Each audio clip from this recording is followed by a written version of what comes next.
정주영 회장에게는 잊지 못할 3명의 여자가 있었습니다. 부인 변중성 여사, 단골로 다녔던 요정 마담, 그리고 평생 잊지 못하고 살았던 첫사랑이었습니다. 변중성 여사는 내조의 여왕으로 불리기도 했는데 매일 새벽 3시에 일어나 남편의 아침밥을 준비했으며 허름한 옷차림과 화장기 없는 얼굴로 날마다 직원 300명의 점심을 준비했었죠. 여기에 자식들까지 양육하면서도 항상 미소를 잃지 않고 어떠한 경우에도 싫은 내색을 보이지 않았습니다. 평생 변 여사는 정주영 회장을 여보 대신에 회장님이라고 부르기도 했죠. 이익치 전 현대증권 회장은 그녀에 대해 살아있는 천사라고 말하기도 했습니다. 두 번째 여인은 정주영 회장이 위기에 빠졌을 때 나타납니다. 과거 낙동강 다리복구 공사를 진행했던 정 회장은 부족한 장비와 극심한 인플레이션으로 막대한 손해를 입게 됩니다. 인부들은 밀린 임금을 지급하려며 파업했고 모든 돈은 이미 쏟아부은 상태로 일반적인 사채도 힘든 상황이었죠. 이때 정 회장은 요정 마담을 만나 자금을 부탁했고 그녀는 자금을 지원해줍니다. 마담은 아름다운 얼굴에 대학까지 나온 미모와 지성을 겸비한 여성이었는데 단골 손님이었던 정주영 회장을 좋아했습니다. 정 회장은 당시 소박하고 검소한 모습 그리고 친절한 마음으로 인해 인기가 매우 많았었죠. 이후 그녀는 정주영 회장이 힘들 때마다 돈을 보내주었는데 어느 날은 평소보다 3배가 넘는 큰 돈과 편지를 보냈습니다. 정 회장은 편지를 읽고 깜짝 놀랐습니다. 그 편지는 다름 아닌 유서였고 꼭 성공하고 앞으로 더 큰 일을 많이 하기를 바란다는 내용이 적혀 있었죠. 그녀는 좋아했던 정 회장을 위해 큰 빚을 지고 자금을 지원하고 있었던 것이었죠. 사업 실패로 마지막까지 고민하던 정주영은 그 돈으로 기사회생했고 그녀의 장례식장에서는 하염없이 울기만 했습니다. 그리고 세 번째 여자는 정주영 회장의 첫사랑 고향 통천의 이장집 딸이었습니다. 지금이야 현대가 대한민국을 대표하는 기업 중 하나이지만 사실 정주영 회장의 어린 시절은 매우 가난했습니다. 6남 2녀 중 장남으로 매일 새벽 4시에 일어나 아버지와 함께 하루 종일 농사일을 해야만 했죠. 이때 그에게 유일한 즐거움은 동아일보에서 연재하는 이강수의 흙을 읽는 것이었습니다. 일이 끝나고 나면 당시 동아일보를 유일하게 고독하는 이장집으로 가서 신문을 받아왔었죠.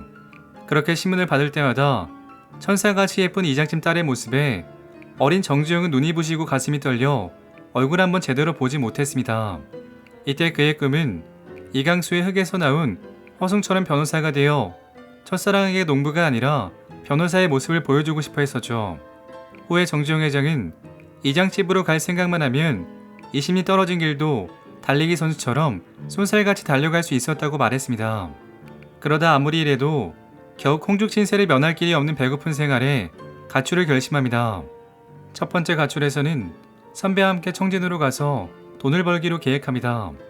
둘은 돈이 없었기에 청진까지는 걸어가기로 하고 청진에 가기 전에 우선 철도 공사판에서 일을 시작합니다. 그렇게 공사판에서 일하던 중 아버지가 찾아오면서 청진에는 가보지도 못하고 첫 번째 가출은 막을 내렸습니다. 너는 우리 집안의 장손이다. 장손은 집안의 기둥인데 기둥이 빠지면 집안은 쓰러지는 법이다. 어떤 일이 있어도 너는 고향을 지키고 네 아우들도 책임져야 한다. 그러나 정주영은 포기하지 않고 두 번째 가출을 시도 친구와 함께 길을 떠났는데 중간에 사기를 당해 빈털터리가 된 뒤 금강산 자락에 있던 작은할아버지 집으로 가게 됩니다.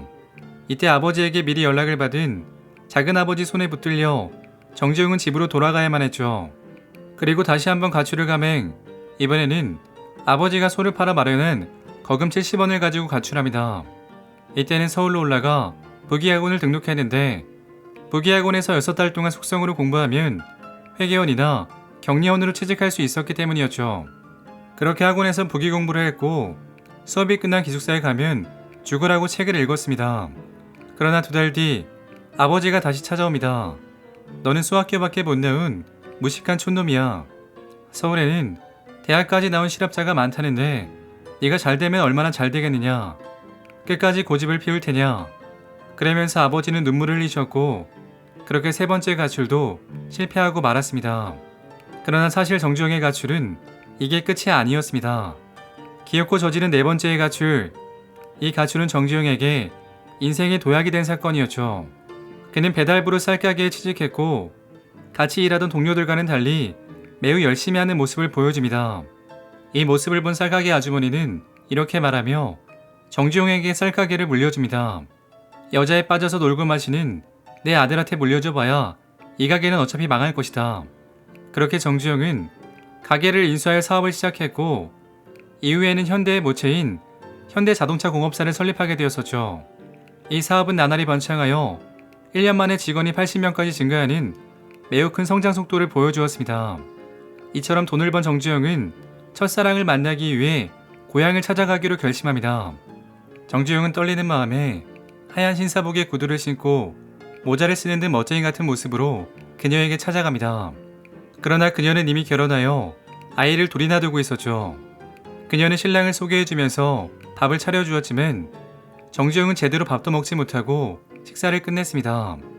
그렇게 첫사랑과의 인연은 끝이 났고 남북은 분단되면서 정주영의 고향은 북한의 행정구역이 되어 가고 싶어도 갈 수 없는 곳이 되었습니다. 이후 시간이 흘렀고 어린 소년이었던 정주영은 한국 최대의 재벌이 되었습니다. 정주영은 한국 재계를 이끄는 전국경제연합회 회장직을 맡아 재계의 목소리를 대변했었죠.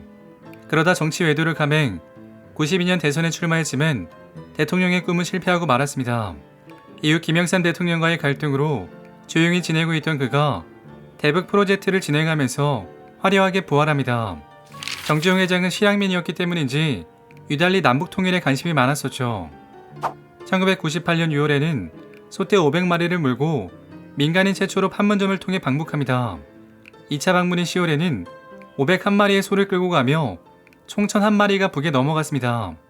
1001마리의 소에는 정주영 회장의 깊은 의미가 담겨져 있었는데 과거 고향에서 가출을 시도할 때 가지고 나왔던 소 한 마리 값에다가 이자 1000마리를 합쳐서 1001마리의 소로 빚을 갚는다는 것이었죠.